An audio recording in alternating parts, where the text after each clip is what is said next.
Domnul Tudor, vă rog foarte mult, dați și muzicuța, măi, și atmosfere, hai! Bună seara!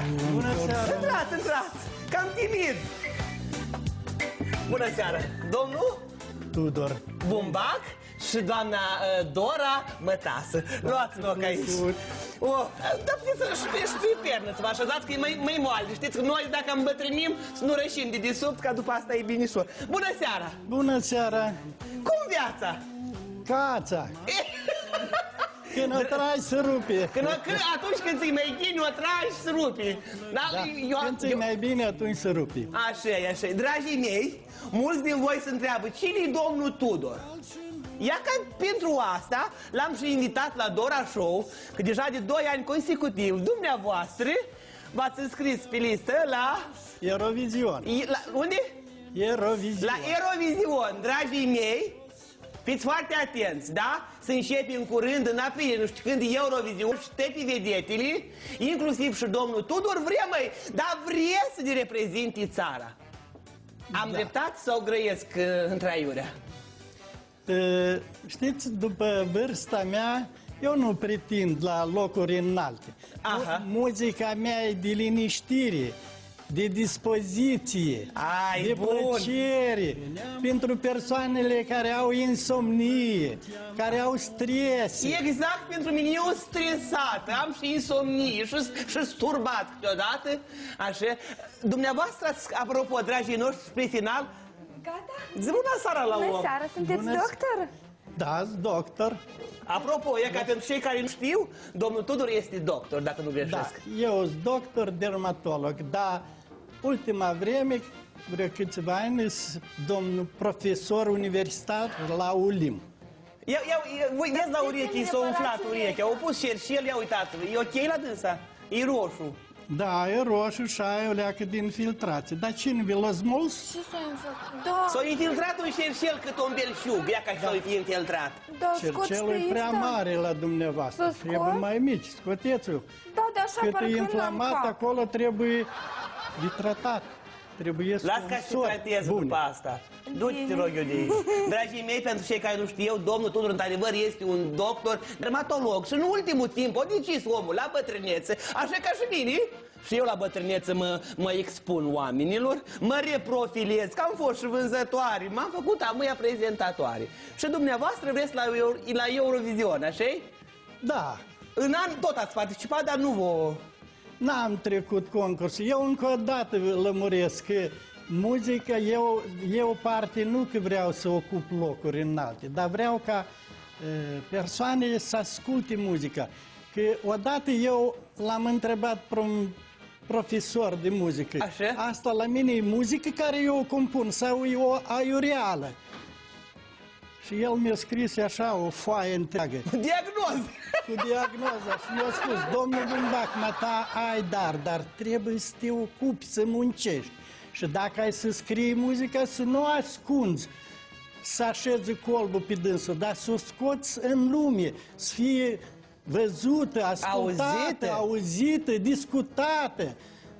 Așa că, dragii mei, dacă vreți să faceți muzică, nu cântați în baie așa ca și mine, dar scrieți-o pe foiți, scoteți-o în lume, la Eurovision, da. Anul ăsta cum credeți?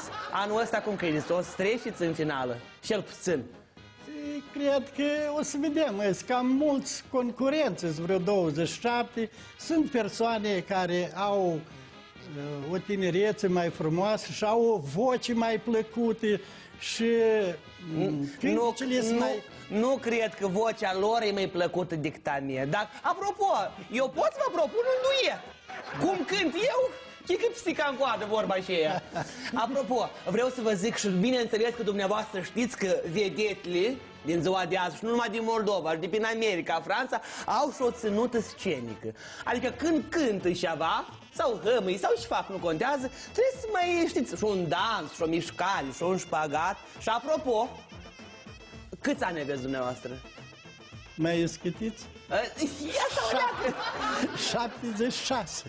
Și eu 67, mulți ani înainte, l-am provocat, chiar dacă ai 76 de ani, să vedem cum se mișcă omul, că dacă ceva, dacă la Eurovision nu-l e, îl iau la mine, am un pat liber. Și Dansează domnul Tudor. Domnul dansează. Hai să vedem, dragii noștri. Așa.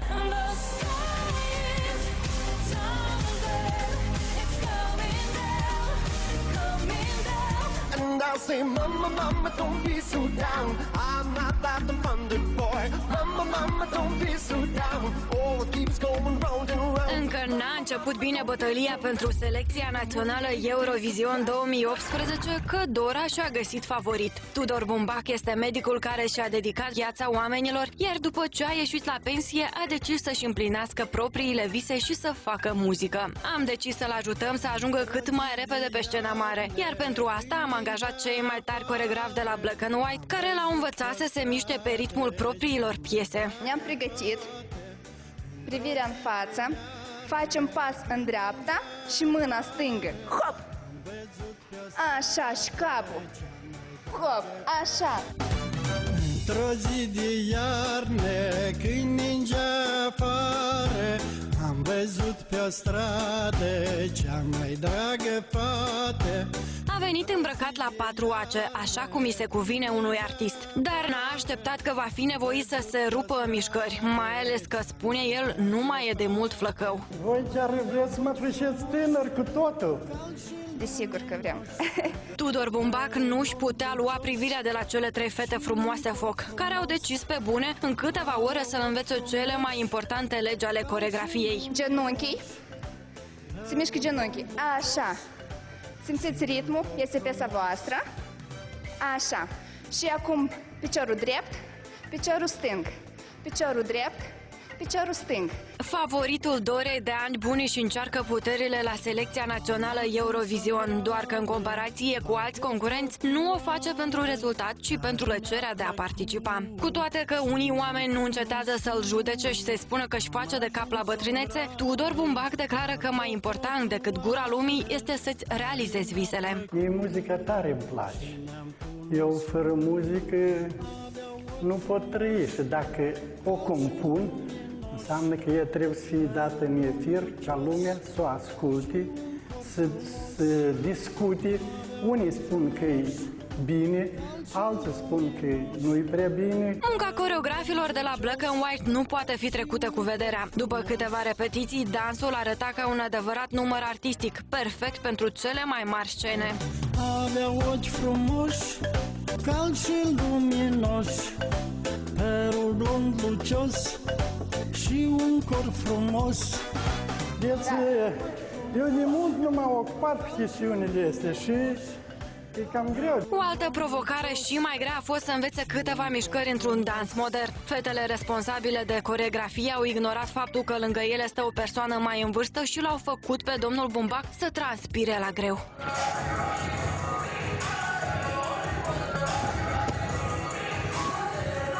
Căsătorit, copii. Da, am căsătorit, am 2 copii, o fată și un băiat. Familia, vă susțin și ei și faceți, ca o fost jănica mea și o lexicoată la hămăit, că nu știu ce bate, e în joc. Știți,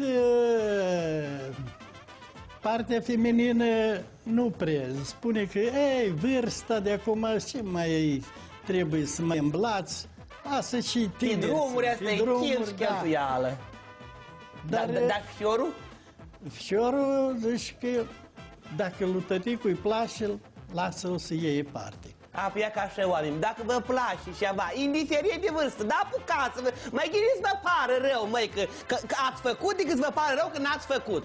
Și pentru asta chiar aplauz. Apropo, știți că noi și așa, în Moldova până nu bârfim, până nu ne grăim unii pe alții, nu putem, că asta ne însânge, ne ia ca aici, ia ca poftim. Și zic neamurile, vecinii, cum credeți?